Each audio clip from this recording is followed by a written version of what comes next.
Since January, nearly 600 cases of Ebola have been confirmed in Guinea, Sierra Leone and Liberia. The meeting held in Ghana shows that the region's health ministries recognise the scale of the outbreak.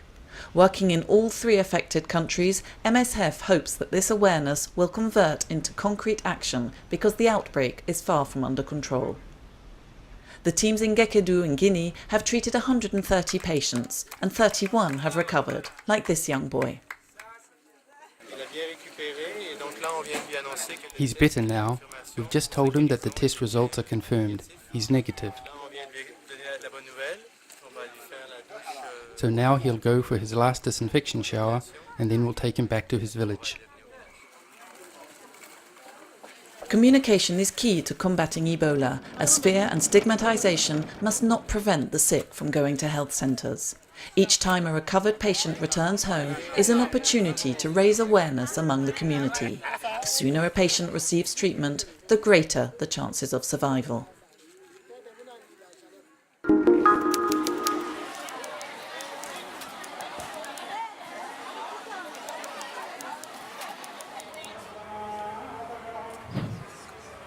It's prayer time here in PK5 district. Several thousand Muslims are living around the central mosque in what used to be one of the capital's major trading areas. The other Muslims have already left Bangui for the east of the Central African Republic or a neighbouring country. Mpoko camp at Bangui airport is just a few kilometres away. It has transformed into a vast slum and is home to 30,000 Christians. Those still in the camp are the most vulnerable. They can't go back home because it's not safe or because they've lost everything. They've got no home to return to.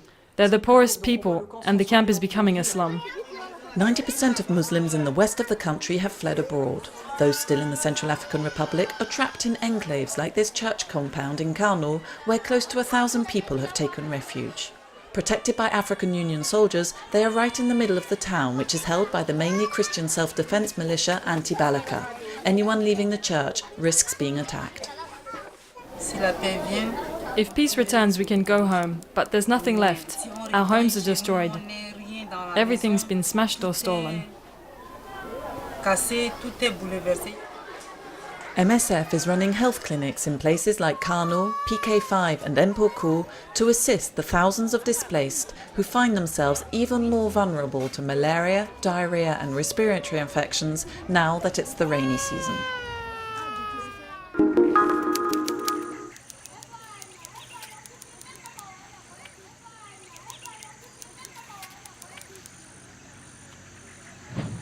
Four MSF staff members were abducted during an assessment of healthcare facilities in Kamango. 1 year later, MSF is still without news of Chantal, Philippe, Richard and Romy. Their names have been added to the long list of people who have gone missing in North Kivu. On a des preuves de vie indirectes via des prisonniers de guerre. We've had indirect proof of life from prisoners of war or former hostages who have told us that our colleagues are still alive. Dans tous les cas, depuis le premier jour, une équipe de cellules de crise. From day one, we have had a crisis team unit doing everything in its power to find them and bring them home to their families. Les collègues et organiser le retour auprès des familles. There are thought to be several hundred people being held hostage in North Kivu. Military operations have enabled the Congolese army to regain control of a number of areas formerly held by rebel forces. MSF is calling for all care to be taken to safeguard the lives of the hostages.